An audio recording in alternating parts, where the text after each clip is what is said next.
Hello everyone, welcome to Sanmarga classes. ನಮ್ಮ ಸುತ್ತಲಿನ ದ್ರವ್ಯವು ಶುದ್ಧವೇ ಪಾಠದ 33ನೇ ಪ್ರಶ್ನೆ. ಕೆಳಗಿನವುಗಳನ್ನು ಧಾತುಗಳು, ಸಂಯುಕ್ತಗಳು ಮತ್ತು ಮಿಶ್ರಣಗಳಾಗಿ ವರ್ಗೀಕರಿಸಿ. ಧಾತುಗಳು, ಸಂಯುಕ್ತಗಳು ಏನಿದೆಯೋ ಶುದ್ಧ ವಸ್ತುವಿನ ವಿಧಗಳು ಅಲ್ವಾ, ಧಾತುಗಳು ಮತ್ತೆ ಸಂಯುಕ್ತಗಳು. ಹಾಗಿದ್ರೆ ಮಿಶ್ರಣಗಳಾಗಿ ವರ್ಗೀಕರಿಸಿ. ಎ ಸೋಡಿಯಂ, ಬಿ ಮಣ್ಣು, ಸಿ ಸಕ್ಕರೆ ದ್ರಾವಣ, ಡಿ ಬೆಳ್ಳಿ, ಇ ಕ್ಯಾಲ್ಸಿಯಂ ಕಾರ್ಬೋನೇಟ್, ಎಫ್ ತವರ, ಜಿ ಸಿಲಿಕಾನ್, ಎಚ್ ಇಂಗಾಲದ ಡೈಆಕ್ಸೈಡ್. ಸೋಡಿಯಂ ಧಾತುವಾಗಿದೆ ಇದು ಅಲ್ವಾ. ಇದನ್ನ ಮತ್ತೆ ನಾನು ರಾಸಾಯನಿಕ ಕ್ರಿಯೆಗಳಿಂದ ಇನ್ನೂ ಸರಳ ವಸ್ತುವಾಗಿ ವಿಭಜಿಸಲಿಕ್ಕೆ ಬರುವುದಿಲ್ಲ, ಧಾತುವಾಗಿದೆ. ಮಣ್ಣು ಮಣ್ಣು ಒಂದು ಮಿಶ್ರಣವಾಗಿರುತ್ತೆ.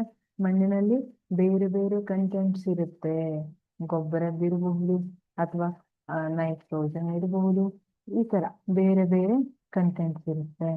ಸಕ್ಕರೆ ದ್ರಾವಣ, ಸಕ್ಕರೆ ದ್ರಾವಣ ಮಿಶ್ರಣ, ಸಕ್ಕರೆ ದ್ರಾವಣ ಕೂಡ ಮಿಶ್ರಣ. ಬೆಳ್ಳಿ ಧಾತು, ಕ್ಯಾಲ್ಸಿಯಂ ಕಾರ್ಬೋನೇಟ್ ಸಂಯುಕ್ತ. ಕ್ಯಾಲ್ಸಿಯಂ ಕಾರ್ಬೋನೇಟ್ ಅನ್ನುವಂತಹ ಸಂಯುಕ್ತದಲ್ಲಿ ಕ್ಯಾಲ್ಸಿಯಂ ಇದೆ, ಕಾರ್ಬನ್ ಇದೆ, ಆಕ್ಸಿಜನ್ ಇದೆ. ಇವು ಧಾತುಗಳು. ಕ್ಯಾಲ್ಸಿಯಂ ಕಾರ್ಬೋನೇಟ್ ಏನಿದೆ ಅದು ಸಂಯುಕ್ತ. ಆಮೇಲೆ ತವರ, ತವರ ಕೂಡ ಧಾತು.